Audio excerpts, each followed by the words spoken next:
following program is intended for mature audiences. A democratic republic of sports. The Sportsocracy with ESPN Asheville hosts Tank Spencer and Jeremy Greene.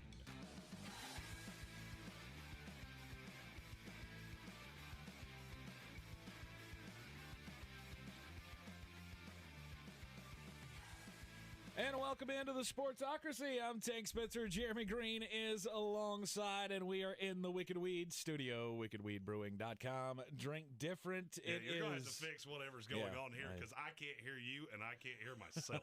I can't either, brother. I was trying to fix it. Can you hear us? Yes. What the fuck is going on with our sound?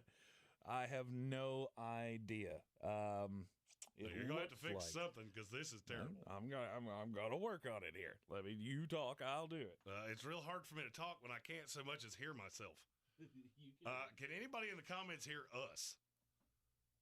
Because we can't hear shit. There it is. I don't know what you just did, but that is things. That's the one. That is things. Is that the one? Can we hear? I can hear myself again. All right. Things look like we're going well. There we go. Thank God.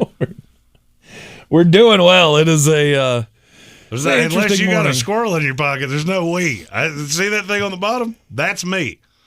Boom Boom is you. What? What are you talking about? The graphics. That's my role. Oh, yeah. My role is to make that happen. Yeah. No, we are all good. We are here in the Wicked Weed studio, wickedweedbrewing.com. Drink different.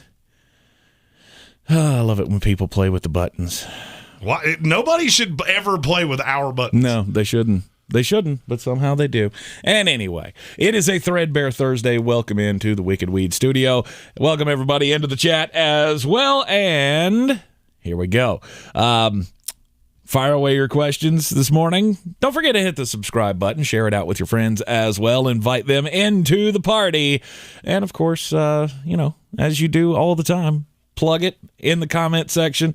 Tell them to join the House of Reprehensibles. Tell them how much fun that we have here each and every weekday morning. All right, so, football. It's a thing. Did you watch the action last night? I did. You did. I did. Good for you. How many draft eligible players did you scout last night? There's not a ton in the MAC, but there's just enough for me to watch it on a Wednesday night. Unless you went to one of those schools, live in one of those cities, or are analyzing the draft, there's zero reason for you to watch MAC. It's football. Football. Yeah, it's football, which means it's better than not football. And here's the thing that really pissed me off. I went 3-1 last night, including the NBA pick. Mm-hmm. The one MAC game I got wrong, I read it wrong off my fucking screen. If you noticed yesterday when I did picks, there was one where I went, I don't know what to say here. And it's solely because I read it completely wrong off my screen. Mm-hmm. And instead of audibling, I just went with it like, Central Michigan is no good. Beautiful. I can't for the life of you tell you why I picked that, but absolutely beautiful. I went back and looked. It says it clear as fuck on my screen, and nope, no sir, I did not do that. First question of the day. So we got people that complain in the chat section about talking about food, and the first question we get is about food. Patrick Holt says white or dark meat for Thanksgiving. White. You are so wrong about that. White, no doubt. When it comes to birds, the dark meat is the best. Stop it. No, huh? Yeah. Oh, wait. No, by the way, I have no idea what's going to happen when I do this, but I hope it's what I think it is. Go! Oh, my God. Yes! God, you watched the Tiger King 2 last night, didn't you? Well, I also found a soundboard of nothing but Joe Exotic shit, so I'm going to have a whole mess of fun over here today. Mm-hmm. I may not give you a whole lot of breaking analysis, but I will give you a whole lot of buttons. Yeah. Thank you, Patrick Holt. Yes, it's dark all the way. No. Yes, it is the dark. juiciest part of the chicken. And it tastes the turkey or the squirrel. flying You're squirrel. about to say squirrel. Yeah, I was about to say squirrel. Tell me you're weird without telling me you're weird. Stop that. I'm never going to financially recover from this. Yes! Dry-brained white meat, little liquid smoke. What the hell is dry-brained mean? I'm going to go with that's what the Kardashians do for 500, Aaron. Mm-hmm. Dry-brained. Did you mean brined? Brined. Because dry-brained, that is what Jeremy does when he's locked away from the alcohol cabinet. He gets all dry-brained and shit just don't start making sense. It don't work all that pleasantly when it's not lubricated with the alcohols. Oh, goodness. Anyhow, yeah. God, I love the control to sit here and so meat. Armchair, his hockey segment for the week will be coming out later today. Oh, good. He sent me down a fun rabbit hole of things that I didn't know I could do. I'm broke as shit, and I don't mind saying it. I'm so happy. I can do this in live time, and it's beautiful. This may not make anybody else as happy as it does me. No. It's fine. It's fine. All right. Is Vince Wilfork better at defense than Jamal Adams? They're equally good ball hawks. Because they both have 3 interceptions in their careers. Ah, That's why he's asking a question. Gotcha. That was a meme that went around the interwebs yesterday. Which I find to be really funny. By the way, thank you, Seattle Seahawks, for taking Jamal Adams off our hands. It's taking that victory lap again. You damn right I am. With the top 5 pick that you're going to end up getting from the 4-win Seattle Seahawks. It's going to be top 10. It legitimately will be top 10. Mm-hmm. I did not see that meme, but I'm all here for it. Here's a fun game I want to play. Yep. Ask draft questions, and I will answer them off the dome piece because we didn't prep any of that. I was supposed to send out mailbag. Hey, send draft questions so we could prep it. Yeah, I did. You didn't. I was too busy fucking with OBS because the Armchair sent me down this rabbit hole. By the way, just for posterity's sake, right now the Jets would have number 3 and number 7. And that makes me very happy. Very, very happy. Jason Trump says, when do you veto a fantasy football trade? Never. No, when you can prove collusion. When you can. I've never had that happen. I haven't either. But when you could, so the sign for collusion is what? When a lesser team sends all of their studs to another team who's in first or fourth place. When a father and son play in the same league with you. David and Patrick, we're looking at you. Yeah. I don't care. For me, I don't give a shit. You don't give a shit. You just let it go. No matter what the trade is. I just want this stated for the record. I'm in a billion fantasy leagues. Mm-hmm. I don't even know exactly how many it is. Mm-hmm. I have not lost a game in fantasy football in 2 weeks. Really? Not one. That's good. Not nary a one of them. That's one of the beauties of drafting the same group of players and chasing the same group of players on waivers. Mm-hmm. When you're good, you're good. Yeah, but when you're bad, it's bad. Right. You lose I don't every have week. a lot of I went 12 and 10 this week or whatever. I think I'm in 27 leagues total. Right. I think is the number. I don't have many where it's I split it right down the middle. It's usually I went 25 and 2 or I went 4 and 23. Right. I think I capped out at 15 this year. Oh, Armchair said somebody offered another person $20 for a stud. If money's involved, now we have collusion. Yeah. No, you can't. You can't deal in that. Oh, our first draft question from Chuck G. Mm-hmm. He saw on Packer and Durham this morning that NC State quarterback Devin Leary leads the league in fourth quarter QBR and touchdowns. Mm-hmm. That matters to me. It matters to me as well. Does he have a draft future? Yes. You want to know what Devin Leary's going to be? You remember Ryan Finley that came out of NC State a few years ago? Mm-hmm. That plus just a little bit. Okay, so he's a career backup. So he'll be a career backup, spot starter in injury cases. I think he's a legitimate career backup, where Ryan Finley was he was a developmental 3. Hope to God he turns into a backup. I see more high upside with Devin Leary than I ever saw with Ryan Finley. Okay. Patrick Holt asked, how high will NC State's Ikem Ekwonu be drafted? I'll be honest with you, I've seen him as high as 5. Mm-hmm. That seems Here's what I can't get over with Ekwonu. His best projection is as a guard. Straight up. Anybody Really? 100%. Anybody that sees that any differently, you're bad at this. And I said this when we did the mock draft. I think Ekwonu could step in the league and be a top 5 guard instantaneously. Mm-hmm. He's that good. What I'm afraid of is that somebody's going to overdraft it. This is going to be Robert Gallery all over again. Because if you remember Robert Gallery at Iowa, he was a guard early. Mm-hmm. Then they moved him to left tackle because he was the oldest guy on the line, and that's what Kirk Ferentz does. I would say most high-end scouts looked at him and went, well, you would be better suited at guard. He went to the NFL. He was too damn slow. Mm-hmm. He tried to bull rush everybody, and every speed rusher ate him alive. I think Ekwonu can be a high-end right tackle. I think he can be an elite Hall of Fame level guard. Yeah. I do. I think the minute he stepped in the league, he would be the best guard in whatever division he played. He strikes me as a right tackle because, I mean, he's one of the few guys that I have watched tape on, and he strikes me as a right tackle. But you're right. His aggression will get him into trouble against like speed guys. 3-4 outside linebackers. Height, weight, speed guys. Right. The Myles Garretts of the world. They just have a better first step. Yeah. I don't project him as a left tackle. Now, ESPN did a mock draft yesterday, and I'm going to be honest, we work for ESPN. So I should probably not talk copious amounts of shit, but if you had printed that out, it would be worth wiping your ass with. Mm-hmm. Was that nice enough? Because they had Ekwonu at 5. Stop. First of all, I don't give a fuck how NC State colored glasses you are. He's not the number 1 offensive tackle in this draft. He's not. I don't care how you look at it. Evan Neal has the highest upside. Mm-hmm. I would argue that Charles Cross at Mississippi State is very, very close. Kelvin Joyner asked, so he's a better Alex Leatherwood.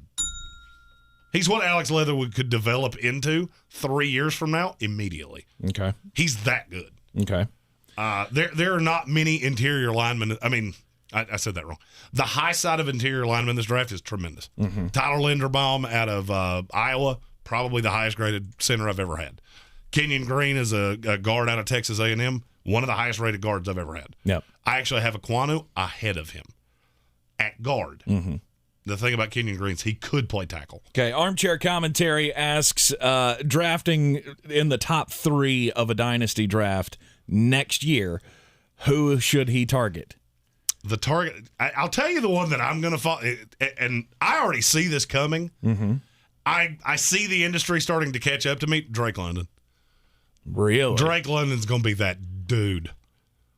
Okay. He's Michael Pittman, but faster. Mm-hmm. I'm going to fall in love with Drake London. To me, he will be the number 1 wide receiver on my board. Yeah, I see it coming, and I haven't even gotten to receivers yet. He's what, 6'5", 200 pounds? Yeah, 215. Mm-hmm. Big, solid-bodied wide receiver who can high point it well. He's tremendous. He's been held back by bad quarterback play. Right. By the way, you remember that thing I said about Keaton Slovis? Yeah. Yeah. It took a year for everybody to catch up to me, but I told you he was not an NFL level quarterback. Yes. You know who else I said that about? Spencer Rattler. Mm-hmm. Some NFL team, just give me a fucking job. Let's go. Right. Let's do it. You know what you need in your front office? The brawny man. Right. But I mean, if you're drafting top 3 in a dynasty draft, you would normally think that the running backs would be the targets. Well, and that's so the you've thing. got. It depends on where they land. Well, right. It depends on the situation. But looking at the running back class of this year, I mean, you got Kenneth Walker, who I think he's a better college running back than he is an NFL guy. You got Breece Hall. Yeah, and I have him. Breece Hall, if I had to say one of them was going to end up being elite, that's who I would say. Breece Hall? Yeah. Over Isaiah Spiller from Texas A&M? Isaiah Spiller, the problem with Isaiah Spiller to me is I don't know what it is that you're going to do. I mean, he's built like a brick shithouse. Mm-hmm. Isaiah Spiller has all of the height, weight, speed measurables, whatever you want to call it. Right. I'm just not sure exactly what he's going to do really, really well. I think he's going to do everything fine, but I don't know that he's a guy that I have this fear he's going to wind up as like the running back of the Miami Dolphins. And that's my fear. I don't know that I would hate that. But see, he's never been that guy. There's always been another running back there. Kylan Hill did the passing down work. Mm-hmm. I don't see a high. I'm trying to say this without making it sound like it's a complete slight. Okay. Breece Hall is a guy that I could see being Jonathan Taylor. Breece Hall is very, very, very good. Okay. The problem with Isaiah Spiller is that I see him more as think of a mediocre running back in the NFL, Jamal Williams. Really? Can he be good? Yes. Jamal Williams is a very good top 30 running back in the NFL. Mm-hmm. Is he ever going to be Najee Harris or Jonathan Taylor? No. Not in my opinion. Mm-hmm. And I'm afraid he's going to be the first one drafted. The one that I'm drunk on, you can tell me I'm wrong, it's fine. There's actually two of them. Brian Robinson from Alabama. Mm-hmm. Because he will just flat out to steal your soul right out of your body. And Kyron Williams from Notre Dame. This year's tape is going to hold him back. He will end up going in back into the second day, beginning of the third day. Mm-hmm. Late third, early fourth round. And he's a guy that I ultimately see being a starting running back in the NFL. But would he be a top 3 candidate, like a top 3 pick candidate? No. I don't know that you're seeing. That's the thing, is that it's really hard without knowing where they go. Mm-hmm. Dynasty stuff, we'll be talking about that Oh, yeah.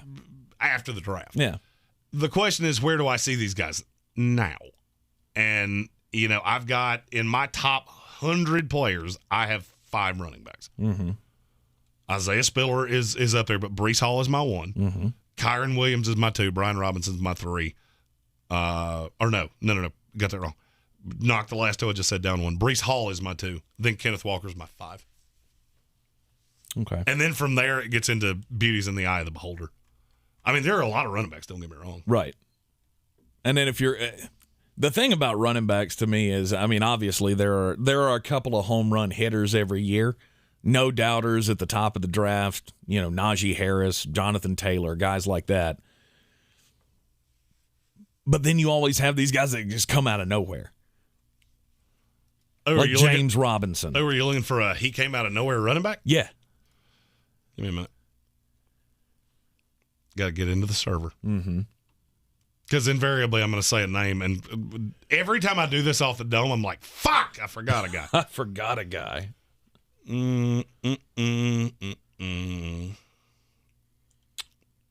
That's the one I wanted to say.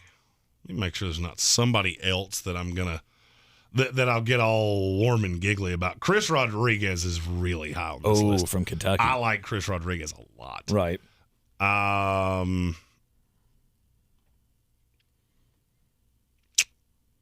would also like to say a name that somebody's ever heard of. Because the one I'm getting ready to say is a guy that nobody that watches the show's ever heard of. Mm-hmm. And I love that about all of you. Because it means you have more of a life than I do.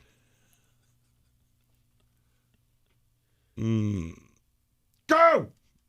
God, I love technology. And ads. Ads are fun. Mm-hmm. Thank you, ads. Patrick Holt says he likes Bam Knight to make some noise in the NFL. And I just don't know. Like, I think he's a guy that could be a solid running back in this league, but I don't know that he's ever going to be a 1. And see, that's the thing. For me, running backs are like Zamir White. Mm-hmm. All right, I like Zamir White. Mm-hmm. I don't think he's ever going to be a 1. No. The one, all right, I'm going with this guy because this is a guy that I know nobody is this is somebody that nobody has heard of. He's deceptively fast for as big as he is. His name's Devontae Price. Plays at Florida International. This is a kid that nobody will talk about because that team is dog shit. Okay. But he is a lot of fun to watch. He's 6'2", 230, I think. He'll end up running in the high 4.4s. Mm-hmm. He'll run right around 4.48, 4.52, somewhere in that neighborhood. He's a guy that I can see being a 1, ultimately. Right. Fair enough. I don't mind Zach Carbonet either. He's a guy that will go later than probably he should. All right, we talked about the running backs. Let's talk about the wide receivers for a second. No, that's London. That's where the value is. Drake London is the number 1 for you. He is. There are a billion receivers in this draft, by the way. Chris Olave. He's my 6. I think he's going to find a big role in the NFL. Chris Olave's my 6. I'm not so sure. Like, if you'd asked me this question at the beginning of the season, I probably would have said John Mechie is one of those guys. But I still like John Mechie. And I'm not saying he's not. He's bad. I'm just saying this year he hasn't been the guy that we expected him to be. Like, we all expected we were going to have Ruggs the next Waddle. great Alabama wide receiver. But it's not And even the that. stats You really expected haven't him been to be the next great burner receiver. Yes. Because that's what he was touted to be. Yes. He's not that fast. I mean, John Mechie's fine. Mm-hmm. He's not that burner, and that's what everybody expected him to be. Right. And then the other problem for him is that Jamison Williams came in as a transfer and has been, without a doubt, the better receiver at Alabama. Mm-hmm. I have Mechie as my 9. Okay. And I have Jamison Williams as my 7. My 1 is Drake London, the kid out of USC that we've already talked about. He is a fucking horse. Mm-hmm. My 2 is Jahan Dotson. Okay. The thing about him is that you watch the tape on Penn State, you know exactly where they're going because they only have one playmaker. They have a tight end. He's a young guy. I can't remember his name. But he's good too. But he's the 7-yard reception red zone target guy. Jahan Dotson is the only person that scares you deep. Mm-hmm. The only one. Nobody else scares you deep. And he's still just... The tape on him is intoxicating. It really is. I absolutely love him. Patrick Holt asked about Emeka Emezi from NC State. Yeah. He's going to go 5th round. It's probably later than that. I'm trying to see where I have him rated. He does have the greatest catch that I've seen all year long. Mm-hmm. And he's a guy he's a big guy. Mm-hmm. My fear with him is that he probably runs slower than you think. I could see him running in the 4.6s. Why do I hear that name and think of like Denzel Mims? Well, Denzel Mims is a fine NFL receiver. The problem is he's in a system that doesn't fit him. Mm-hmm. And this is one of the all right, this is a tangent that I did not plan on going on, but I'm going to. Okay. This is one of the things that drives people like me crazy is that you say Denzel Mims. Mm-hmm. Denzel Mims has been fine. The problem is he does not fit in this offense at all because Mike LaFleur has the same belief that Kyle Shanahan does. Every receiver should be able to play every position because that's how he stays out multiple. Well, you know what? Some guys are fucking slot guys, and some guys are outside guys, and some guys can't just run a fucking bubble screen because they're 6'4". Right. That's Denzel Mims. I watch jet tape now, and I still to this day see Denzel Mims and go, is he a guy with drops? Yeah. And you know who said that? Me, before he ever drafted him. That's why he fell in the 2nd round. Is he still a talented receiver? Yes. Just use the talent that you have. Stop trying to shoehorn square pegs into round holes. That felt good. Feel better? That felt good. You feel better that now? Felt good. Oh. Good for you. I am never going to financially recover from this. Treylon Burks out he's of my Arkansas. 3. He's my 3. That dude could be a next level game maker or game breaker. Is the word I was looking for. He's my 3. Mm-hmm. He's my 3. Garrett Wilson's my 4, and Olave's my 5. Okay. The one that I think I'm underselling is David Bell at Purdue. Mm-hmm. David Bell's really, really talented, and he's another one like Jahan Dotson. He's the only one that you're worried about. Mm-hmm. You know, you're not worried about anybody else. Patrick Holt said Emezi reminds him of Mike Evans with his size and separation. He's a very good. So the thing you have to be careful with college receivers. Do you know how many draftable corners in the first 2 days I have in the ACC? How many? Let me just for posterity's sake, let me verify this to make sure I'm right. It's 2. Do you know where they both play? What? Clemson. Mm-hmm. So you're not seeing high-level corners on a week-to-week basis. So you got to be careful with the separation. With guys like Emezi, you got to watch. All right, so watch the tape against Mississippi State. Who doesn't? I'm not saying they have high-level corners. They have better than. I'm trying to think of a random team in the ACC. Boston College. because Mississippi State does have a guy named Martin Emerson that's going to be a second-day pick at corner. And let me just, for posterity's sake, let me give you the game log on Emeka Emezie against Mississippi State. He had 6 for 92. You know how many of those catches happened on Emerson? How many? One. He avoided him. Mm-hmm. And I get it. I understand why you would do that from a schematic point. The thing is I will glean more off that tape about Emezie than I will probably any other tape all year. And I haven't broken it down yet, so I can't tell you. That's a guy that could be he could be a riser for me. You never know. Mm-hmm. When I look at receivers, I look at guys and go, can you one-on-one take on their number one corner and beat him consistently? Because the number one corner for damn near every team in college football is either going to be a back end of the roster guy, practice squad guy in the NFL. Mm-hmm. That's going to be the least of what you face. I mean, unless you're going up against Florida or Alabama or something like that. In the ACC, you're playing practice squad fodder, most likely. So you should be dominating those guys. No. And Emezie's been good. I think he's got some speed issues. Alex Sanders says he's all over A.T. Perry from Wake Forest, that he would make some noise in the NFL. I'm not against it. I'm looking at my profile on him right now. Mm-hmm. He's too little. And that's and when I say little, I'm not talking about height. He's very, very tall. Okay. He's not built like an NFL receiver. He's built very slender. Press coverage would fuck him sideways. Now, is he a developmental guy that you take in the 4th, 5th round? Sure. And that's a guy that you try to put good weight on. Hope that when you put the good weight on him, now he doesn't slow down. Because the bad thing is that A.T. Perry he's a game changer right now. Mm-hmm. At $180.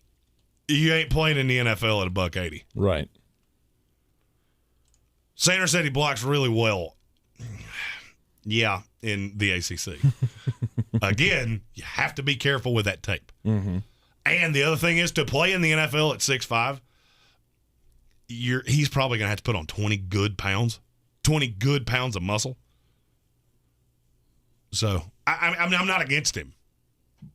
But, this is a guy that's come on this year, so I haven't seen all of the tape. That's right. A guy that I could have a change of heart on as I go through the process. Okay. All right. The thing for me is that right now I'm going to have better knowledge of guys that I had a draftable grade on coming in, especially if they're in the top $150. Alex S. says, in this imitation league, do you think that more people are going to start shifting over to a Brandon Staley type defense? No. I mean, you have to tell me what you mean by that. Are you talking about the multiplicity of like a Derwin James? Because we're already doing that. Yeah. Derwin James is just one of the best ones at it. Mm-hmm.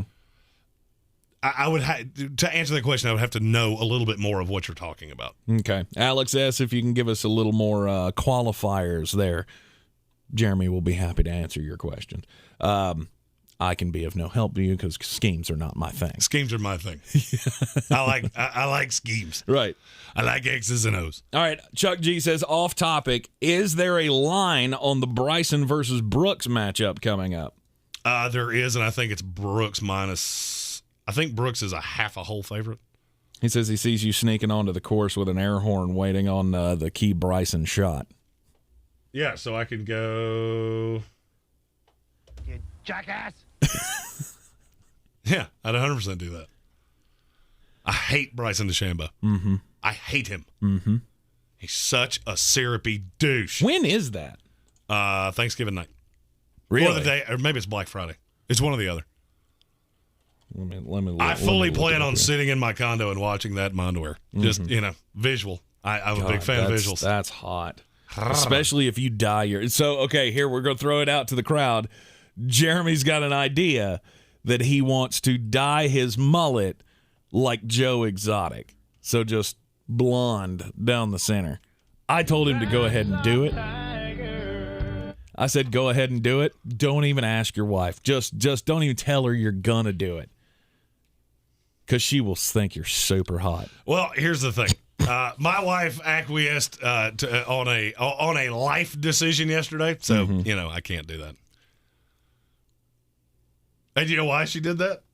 I'm broke as shit, and I don't mind saying it. God, that's my new favorite button. It just pisses me off. I can't use it on ESPN. So it's the Bryson Brooks matchup is the day after Thanksgiving. It is November the 26th at 4 p.m. That's what it's on Black Friday on TNT. I will also be doing stand up on Black Friday if you're in the Asheville area. I'll be promoting that more the closer we get to it. Good God, this in the article that I just pulled this up from. This is the perfect time for a Thanksgiving nap. This is going to be the most overrated thing you've ever seen. Because it's like 8 holes. It's dumb. Play 18 holes, and at the end of it, you just bare knuckle fight each other. Yes. Rob Johnson said Garrett Wilson's the best receiver in this class. Be very careful of saying that. You have to be careful. One of the hardest evaluations is when you have 2 top 5 receivers on the same team, because you never see coverage weighted to them.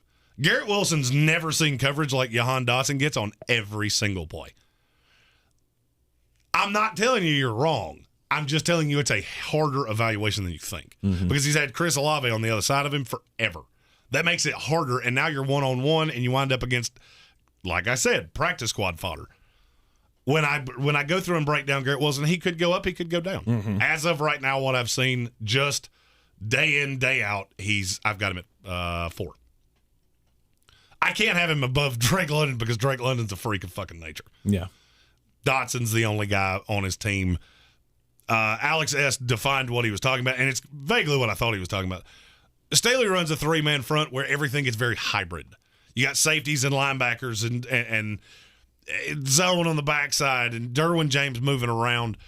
That's what the league's doing now anyway. That I would argue that Brandon Staley is an imitation of what we've seen from other places. The Isaiah Simmons with the Cardinals. The Carolina Panthers do it with Jeremy Chin. That's where this is going. That's one of the things that makes what I do much more difficult is the league's changing from what it once was. So now it's way harder to evaluate. Now big running backs. All right, so I'll use a guy that you asked me about earlier. Isaiah Spiller is a big, thick running back.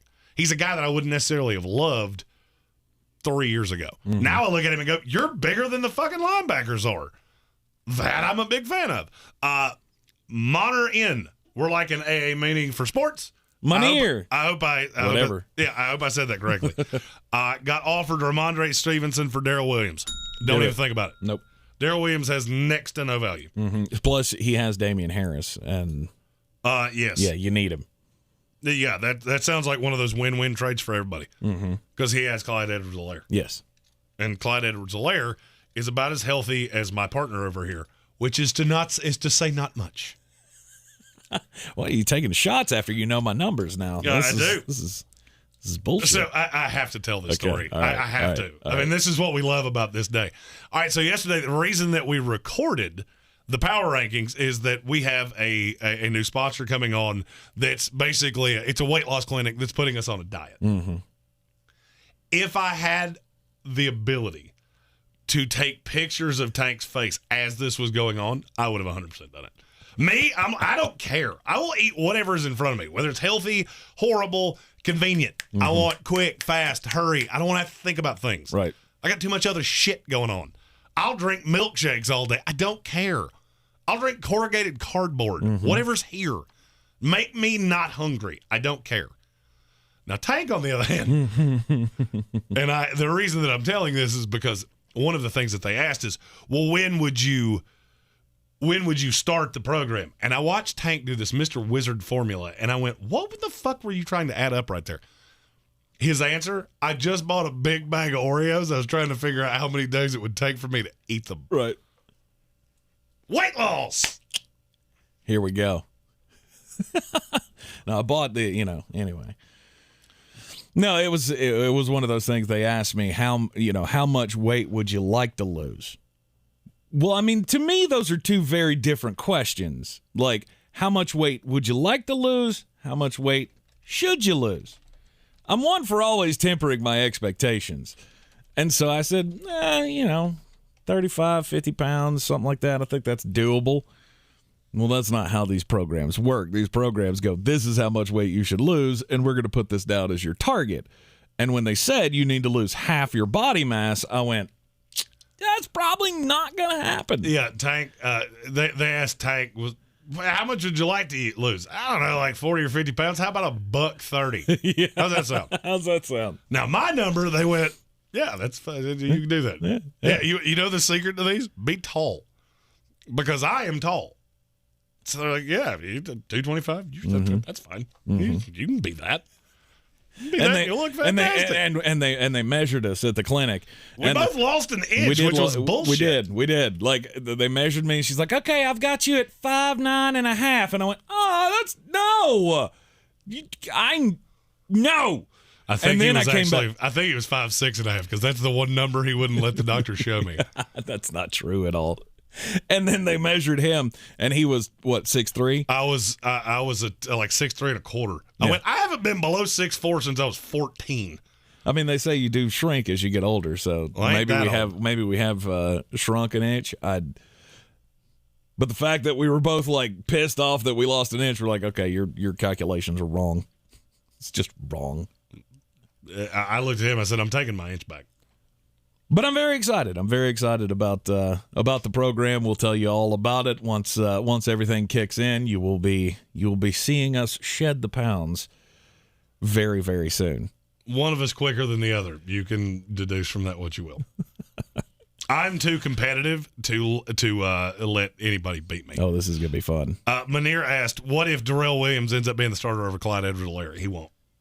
I'm just telling you, he won't. No. First of all, even if he did, why would you care? Mm-hmm. Name me the running back for the Kansas City Chiefs that's ever been really fantasy relevant. Damian Williams for 2 games. Ramondre Stevenson's a back-end RB1 with no Damian Harris. Mm-hmm. With him, I think he's a high-end RB3, which is better than I like Darrell Williams, even if he was the starter in Kansas City. Right. So for me, that one's super. It's not that it's super easy. It's just the way we look at it. I like Ramondre Stevenson. I like any running back in Bill Belichick's offense that he can go, hey, I don't have to think about this. Give me that big motherfucker in there.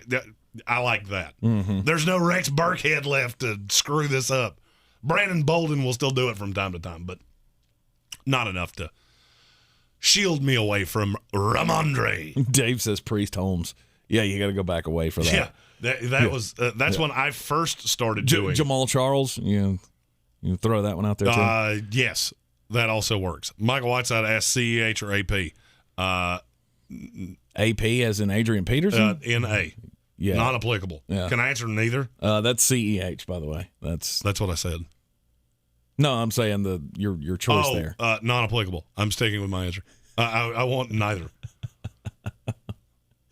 Well, if you have no choice, what are you going to do? If we were playing, what was that old game we used to play? You could probably go get the safety who's playing running back. What was it? Rob, Marry, Kill or something like that? Do you remember that game we used to play as kids? Was it Date, Marry, Kill, Rob, Marry, Kill, something like that? Yeah, something like that. I'm going to look it up. since you were of no assistance. I have no idea what you're talking about. There was a game where they throw you a person Kiss, and you have Marry, to Kill. Yeah. Yeah, there we go. I would just kill them both. And non-applicable to the other two. Just scrub them from your team completely. And I'm not recommending that, obviously. It was a stupid game we played as children. Mm-hmm. I thought you were talking about the game with the little origami. You remember that? The kids. You remember? When the kids used to, play with the little thing and you had to pick a number and it was stupid. Yeah, you I always thought that was stupid because I never figure out how to fold the damn paper to make it work. Would you like to see a living demonstration of how I dealt with that? Yeah. They'd say, here, pick a number, and I would go. You're like, I worked on that for 10 seconds. Yeah, that would be my response. You want to do it again? And it'll reveal who your next wife's going to be. Unbelievable. Let's see here. Do we have another question in the comment section here that we have not gotten on to? Rob Johnson's got a Facebook ban That's no good. You called somebody a wussy snowflake and they banned you from Facebook. Yeah, that's what Facebook fun does. That's what they do. Fun times. Good Lord. I have never been banned on Facebook ever. I haven't either, but I'm not mean to people on Facebook. So. I am shocked that I don't get reported for all kinds of things. Of course. Frankly, I'm shocked I'm not on a no-fly list because I have said some bad shit. Mm-hmm. God. My mom asked me one day, why are you never on Facebook? I don't ever see you post anything. Because people drive me insane. I don't care. Look, I have enough public comments twice a day on this here program. If you want to know what I feel about things, you're going to tune into this show. Facebook, I just have no want. Do you know that MySpace is back? Is it really? Yeah, 100%. And I'm getting on it. Did Justin Timberlake launch it? Didn't he buy it? No, he sold it. Oh. So he sold it to somebody. It's under a different name now. Karen Griffin in the comments said, thank you both for the shout out yesterday. It meant so much to the both of us. We love y'all. We love you too. We love you too. That's why we do this show, by the way. That's right. That's one of our favorite parts of this show. I know there are some people that listen to us on the radio that don't like it. And, that's fine. It's okay. There is nothing about doing this that I love more than the random messages that I get from people. Uh-huh. The reason that we did the Discord server was to put them all together. Mm-hmm. Because I miss them and then I feel like a dick forever. Devin said he's surprised I've never been banned. Yeah, I'm a little surprised. Some of the things I've said are, borderline multiple personality disorders. And well, if you keep telling people to go, who was it Alex Sander that said he told somebody to go take a bath with a toaster and got him kicked off? Oh, got him kicked off of Facebook. Chuck G said years ago I was on a Florida State chat board, got banned for calling underachieving wide receiver Fred Rouse a jerk. God, I remember him. He was not good at the footballs. He was supposed to be, but he wasn't. Mm-hmm. Somebody says, rank the contenders for the playoffs by strength of schedule, by remaining strength of schedule. Is it by remaining or by total? I think it said by remaining. It doesn't say schedule. either. I was asking a question. Oh. Because I can answer that very easily. I interpreted that as remaining strength of schedule. Neither one, no matter which one it is, I can answer either one very easily. Okay. Because I have a big old list that tells me both of those things. Oh, good. I don't know. I was reading up this morning about it was Bill Barnwell. Bill Barnwell did an article on ESPN about the tightest races in football right now, and it was the NFC or the AFC North, the AFC West, and the NFC South as the closest races. And he's trying to break down who's going to win what. And the one thing that I pulled out of there for the AFC West was that the Raiders have underachieved this year with the 8th easiest schedule so far in the NFL. They have the 5th hardest schedule going down the stretch. Fool's gold. Told you. Not, but all right, so we're talking about college football here. If we're reseeding them by strength of schedule, and we're talking about only the contenders here, I'm assuming. So Georgia would be 1, Notre Dame would be 2. That number is technically smaller. Oklahoma State would be 3, Ohio State would be 4. God, it is ugly. Oklahoma State be 3, Ohio State be 4. That would be by strength of schedule to date. Now, remaining, Ohio State has the best strength of schedule. Remaining, Oklahoma would be 2, Michigan would be 3. Mm-hmm. Do you know where strength of schedules fall in amongst these teams? You want to know why we keep talking about this? All right, Georgia has played the 16th toughest schedule. This is according to Vegas. Mm-hmm. I don't give a fuck about any other metric. I care what Vegas thinks. Mm-hmm. Georgia's played the 16th toughest schedule to date. Okay. Oh, he was talking about the NFL, not college. Well, we'll do college and then we'll do the NFL. Notre Dame has played the 24th toughest schedule. Mm-hmm. Other than that, there's not another contender that's above 50. Really? Mm-hmm. Alabama's doesn't rank that high? Alabama's the 68th. Really? Mm-hmm. I mean, look at who they played. Mm-hmm. Who's their good – this has been my drawback on Alabama forever. Who's their good win? You lost to Texas A&M. Mm-hmm. That's the only high-level team that you've really played. Mm-hmm. And you still have Arkansas and Alabama left. Arkansas and Auburn. Or that's what I meant. I mean, other than that, you beat Florida. Cool. That feel like a good win right now? No. You beat Ole Miss. Yay. That's your best win. Mm-hmm. Your non-conference was Miami, Mercer, and New Mexico State. I mean, you got a bunch of wins over Mississippi State, Tennessee, LSU, Southern. Oh, I forgot Southern Miss. Mm-hmm. Sorry.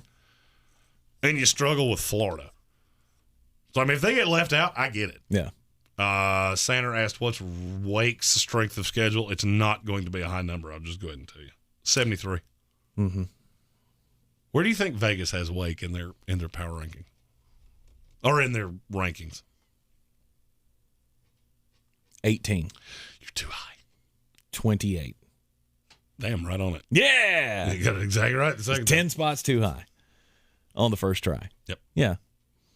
They also still have Clemson at 10. And look, I appreciate that, the Wake fans and the ACC fans really feel like Wake Forest should be getting some kind of a bump here. But they are in a bad conference among the Power Fives. I don't give Wake Forest much of a... I give them as much of a chance, or less of a chance, actually, to make the playoff than Cincinnati does. Oh, you absolutely should. And their Wake, but here's the thing, it ain't by all that much. Like, had they not lost that game to Carolina, it's by a to me it'd amount. be pretty close. It's by a market amount. Which I don't understand, because their strength of schedules are pretty similar, Cincinnati's aren't they? is worse. Yeah, that's what I'm saying. That's what I'm saying. Here's the problem. Who's your Notre Dame? Mm-hmm. Who's Wake Forest Notre Dame? They won't have one. Right. You don't. Right. You don't have that high. I mean, their best win's NC State. Their second best win. Take a stab at who their second best win is. Boston College? I don't. At Virginia. They hadn't played Boston College yet. Oh, okay. That's still left on the schedule. Oh, they got Boston College this week, don't they? Nope, next week. And Clemson this week. No, that's right. Yeah, I mean that's just the thing. You can't play nobodies. Right. And now Wake Forest, you got screwed by the schedule because the ACC just fell to shit. Mm-hmm. But at the end of the day, non-conference, you played Old Dominion, Norfolk, and Army. Mm-hmm. And then you got a non-conference game with North Carolina that's stupid because nobody looks at it that way. Right. I mean, the standings do, but nobody else does. Mm-hmm. Alexander asked, we should. Why the fuck does Clemson get a pass for winning and we don't? You don't. And here's the thing. You're talking about Clemson beating up this conference. This conference was better. I mean, North Carolina was better last year than they are this year. Mm-hmm. Not even close. Mm-hmm. For many years, Florida State was a bit of a thing after Jimbo Fisher. I mean, they were a 7-6. People still looked at Florida State when it's a talented team. Mm-hmm. I mean, you've had off and on, there's been one or two contenders in the ACC that you went, hey, that's a good win. Who's the good win in the ACC? A Pittsburgh that lost to, was it Central Michigan? Mm-hmm. Western Michigan. I get that wrong every fucking time. Every time. Yeah, it was Western Michigan because I remember it was a Western Michigan beat Pittsburgh, and then they almost beat Michigan. Yeah, I think that's how that went down. Yeah, I mean it was like a one-score game. Yeah, but it wasn't that close. I watched a lot of that game. Yeah, I mean, but here's the thing. The question is, why did Florida State and Clemson get the benefit of the doubt? Because they recruited better. I mean, at the end of the day, when you've been good for a long time, you start higher and you get the benefit of the doubt. Wake Forest came from unranked. Mm-hmm. So anytime they get a reason to put a ding on you, they're going to. Mm-hmm. And you gave them the reason when you lost to North Carolina. Mm-hmm. You have to be sustained good. If you remember, Clemson fans bitched about this for years until they had been up there for a while. Mm-hmm. We don't get the benefit of the doubt. Yeah, because you're Clemson. And then you lose to a Syracuse and bye. Yep. That's just the way it went. They had been around for several years before we just gave them the benefit of the doubt. Mm-hmm. And you just don't have the prestige. No. I mean, and everybody should know this. At the end of the day, you should know that this is still driven by what? People. I am never going to financially recover from that. That's the college football playoff talking about, what would happen if Cincinnati and Wake Forest made it? That's the problem. Mm-hmm. Their prestige always matters. Yeah, so Sanders said, so if they pound Pitt, who cares? Yeah, right. I mean, do you know where Pitt is in the power rankings? Vegas power rankings have Pittsburgh at I thought much higher than they should be. Yeah, they're 7. Mm-hmm. I mean, Pittsburgh's 7. So that would give a little bit of credence. But, I mean, even at the end of the day, you're still looked at as very gimmicky because you score a ton of points. You give up a lot of points. Mm-hmm. And your coach may be leaving for Virginia Tech. I just got to throw that out there. Vegas fully believes that Dave Clawson's getting a call from Virginia Tech. Why? I don't know. Yep. Now that I've said that, I want to look that up and see if there's a reason for that. I know there has to be, but I don't know what it is. Right. Would it be different if Wake Forest was wearing Clemson colors and their name was different? Oh, that's why. Yes. I maintain that it would be. He was the head coach at Richmond. That's why they keep drawing the comparison, because he recruited Virginia. Gotcha. And he's recruited a bunch of guys to Wake Forest that's there. Mm-hmm. All right, let's do the NFL now. All right.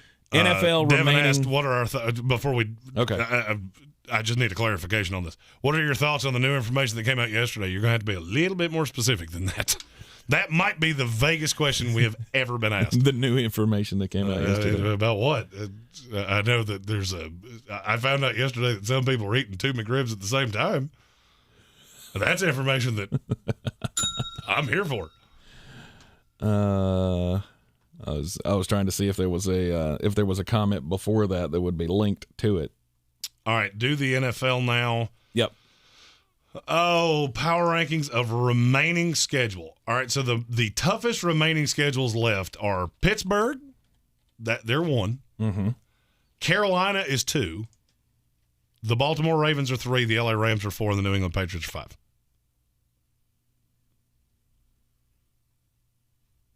Do you know who's played the toughest schedule to date? No, I do not. The Washington football team. Good for them. They're 1, Seattle's 2, New Orleans 3. Kansas City's 4. The Go Chargers Go are 5. And my New York Jets are 6. Mm-hmm. This list I'm looking at has Pittsburgh, Baltimore, Kansas City, Cleveland, Cincinnati. Cleveland is the 5. You're drunk. Cleveland's 18.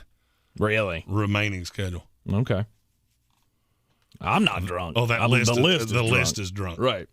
I wish I was drunk. By the way, the Raiders are tied for remaining schedule. The Raiders are tied for 6 with the Dallas Cowboys, and the Cincinnati Bengals are 8.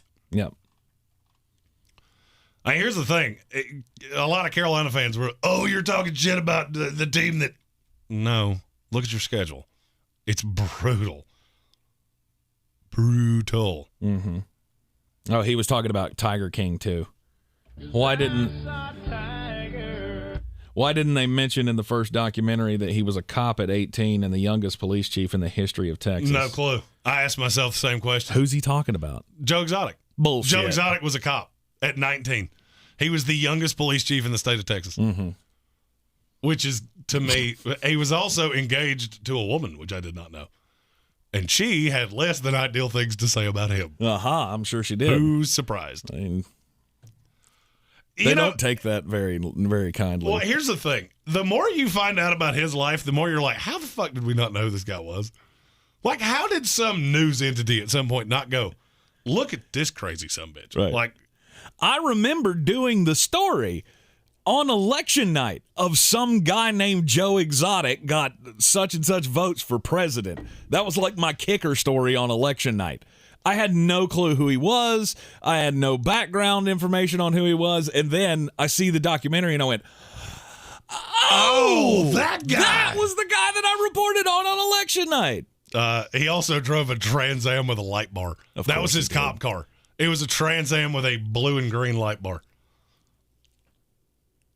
You'll never financially recover from this. I will never financially recover from this. God, I loved it so much. there was so much bombshell news in the first episode of the second season. See, that's a completely different take than what I got from Jeremy this morning, because I said, "Did you watch Tiger King last night?" He's like, stopped "Yeah, after but 2. it was the same stuff that I've seen." I did. I stopped after 2. I couldn't do it anymore. I was like, I've seen all this, and I'm busy. I got shit to do. Uh-huh. I can't just sit and, because they kept talking about Don Lewis and the mysterious around his disappearance, and if you have any information, it's always really damning to me when you throw out there 9 or 10 times, if you have any information, please call this number. They also talked a lot about Arrow fucking basket. Nice. Yeah. I have to use these on this show because they're all obscene, Right. which is it's funny to me. Hey, I'm Joe Exotic, otherwise known as the Tiger King. That didn't come through the speaker. I clicked the wrong button. Oh, okay. Yeah, I couldn't do the Tiger King thing yet. I was hoping Jeremy was going to come in and be like, "Oh, you got to see it. It's so phenomenal." And he didn't do that. And now I don't know that I'll ever watch it. Yeah, it didn't do it I was for me. just so disappointed with the wrap-up series that they did. Yeah, see, but that was It was so that was what stupid. it was. That's what it was meant to be. It's Joel McHale and Yeah, but I thought it was going to be funny, and it wasn't. no, and after it was just sad. And now you got Jeff Lowe and Joe Exotic working together again. That just broke on TMZ a couple days ago. Oh, really? And I watched the first 2 parts, and I was Who like, the fuck cares? You got to do this better. You got to do this like WWE style. I mean, if you're going to work together, you got to wait until the damn thing comes out and everybody watches it and then announce that you have made the evil transition. Oh, we've now buried all of our beef in the sand and now we're back together. You got to wait until after that happens. You ruin it for some people. Devin does have a very good point. Mm-hmm. Can we briefly mention the government gave everyone a $2,000 stimulus, then released a documentary telling us a Tiger Cub cost $2,000? I am never going to financially recover from this. Rob Johnson says Joe's going to end up getting out and it'll just take time. I don't Here's the think thing. he is. I don't think he don't have time. Oh, I 100% think he will, because that is one thing I gleaned from this. He's got 2 high-end lawyers that were paid by some douchebag with a Gulfstream. Mm-hmm. He's going to get out. And when he gets out, you know what he's going to do? This show. Because he is a slut for media attention, and I am okay with that. I don't know how I feel about that. I almost had Carol Baskins until she did just a modicum of research. Oh, yeah. Then and then she went, nope, not doing that. No, All she had to do was listen to one Tiger King Rack Up podcast from the bunker and went, these guys hate me. Yeah, there was just one of me going, I saw Tiger. Now I understand. She probably heard the episode where we played the rap song about her. Here, You kitty, remember kitty. that? No, the one that the guy did about Mercules. Carol killed her husband. Yeah, Mercules. Yeah, Mercules. Tiger won the jet. Alexander, I feel bad for you, buddy. I really do. He's so upset about the Wake Forest thing. Hey, I mean, and it is what it is. This is what happens. People want to bash a And small this is- school for the schedule or for the recruiting and some BS, but when Boise State wins for 5 years and UCF does it for 3 years, it doesn't matter how long you do it when you're at that level. Right. You didn't beat anybody. Right. That's the problem. I mean, we've laid out how you do this. You know, Cincinnati, everybody talks about, Cincinnati, they at least scheduled up. Have you looked at what that actually meant? They're scheduled up in the non-conference. Yeah, you played Notre Dame, and you beat Notre Dame, a team that we don't fully believe in. Mm-hmm. Your other 3 non-conference games were Miami of Ohio, Murray State, and Indiana. Sorry, you can't do that playing in the AAC. Mm-hmm. You can't do it if you're Wake Forest playing in the ACC. Right. Clemson can do it because we believe so highly in them. And then they start high and they just don't lose to anybody. Right. When you're trying to come from out of the rankings into this, just like Michigan State. Look how many games Michigan State had to win before we cared. Agreed. And then the first time or the second time they played a legitimate team, they got smoked. Mm-hmm. Oh, Purdue's a legitimate team now? The other day you were just throwing shade on them, so I just want to make sure that we're remembering correctly here. Alex S. said I look like I could play a very southern, very unfriendly Tigger in a live-action Winnie the Pooh. Oh, no. There we go. You got to sing the song, though. You got to sing the thing about Tigger is a Tigger's a wonderful thing. They bounce and bounce and bounce and bounce and bounce and bounce. But the most wonderful thing about Tiggers is I'm the only one. Oh, I'm Piglet. the only one. Poor Piglet. I miss him so. But I did enjoy that pork chop biscuit. Aw, that's the saddest way to end that story ever. Pooh Bear eats the piglet? That's not good. I did love Piglet, but he was delicious. Mm-hmm. If Georgia and Ohio State win out, Oregon loses, and then Oklahoma State, Notre Dame, and UC also win out, who gets the last two spots? Okay, hold on. I got to unpack everything that was said there. Right, Oregon loses, they're out. Right. Oklahoma State, Notre Dame, and Cincinnati went out. It would be, is Alabama's loss to Georgia? Yeah. Because if it is, then they're in. And the other one would be, I'm going to say Notre Dame. I'm going to say it would be Notre Dame. I'd say Oklahoma State. No, Oklahoma State's not jumping. They're not jumping Notre Dame. They're not. All right, you want to talk about even after they beat Oklahoma? Because nobody's going to care. Mm-hmm. We already think very lightly of Oklahoma. Now, Vegas doesn't, but I think the rest of us do. No. Oklahoma State's schedule, you're at 54. Mm-hmm. And it's not better than Notre Dame's. Notre Dame has played a schedule that universally, Vegas and people like that look at as much stronger. Mm-hmm. And Oklahoma, all right, first of all, they're not going to beat Oklahoma twice, so that's not, to me, that's not a thing. I don't think they would anyway. I don't think that's the way it shakes out. If they beat Oklahoma, Baylor would probably be the one in the because they have the tiebreaker. Yeah. Now, if you beat Oklahoma and Baylor, okay, now that becomes a little bit more. That becomes a little more interesting. But I still think it would be. Notre Dame. Mm-hmm. I struggle to believe that. Chris D, we're like an AA meeting for sports. What's up, Chris? Who would you start this week? Cam, Kirk Cousins, Joe Burrow, Mac Jones, Daniel Jones, or Tua? You have a lot of quarterbacks for one. You're way too many. Joe Burrow. Play your studs. Joe Burrow's top 10 quarterback. And against the Raiders, I could see that game shootouty. Mm-hmm. In order, I would go Burrow. I don't think Mac has to be great. I would probably go Burrow 1, Kirk 2, Daniel Jones 3, Cam 4, Tua 5, Mac Jones 6. That would probably be my order. Mac Jones last in that list? Because I think it's a blowout. Oh, against Atlanta? I don't think he has to do much. Yeah. He's not a high-end fantasy play anyway. Mm-hmm. Because he's very average statistically. Okay. Especially in a blowout. Somebody mentioned earlier to play Daniel Jones this week against the Tampa Bay defense. Yeah. It's not a bad call. You probably should. Somebody asked me, Armchair asked me about the chrome helmets for the LA Kings. I haven't seen them. Oh, wow. Those are actually pretty sweet, if I was being honest. I never realized how intricate a hockey helmet is. I just thought it kind of went on the top of your head. I think it looks like a football helmet in the back. That's much more aggressive than I thought it was. Those are pretty cool. That's pretty sweet. Yeah. Worst jersey in sports. We will have to do that one, and that will be a topic for another day. Yeah.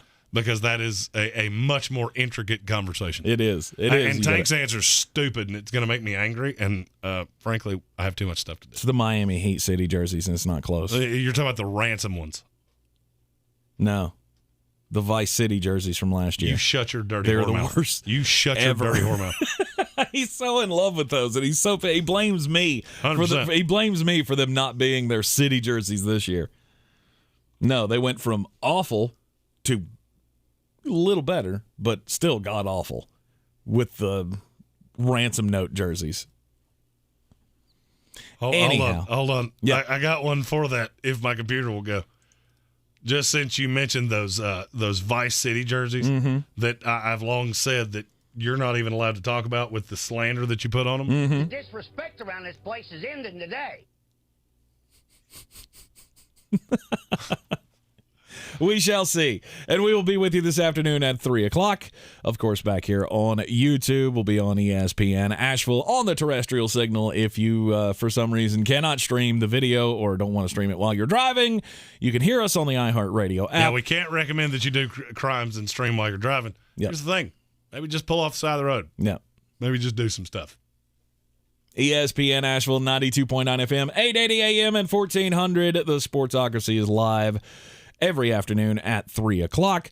We will be back with you tomorrow morning as well to preview all the games in the NFL over the weekend. Thanks for sticking with us. Thanks for sharing this out with your friends as well. We will see you this afternoon. I'm Tank Spencer. He's Jeremy Greene. See you next time.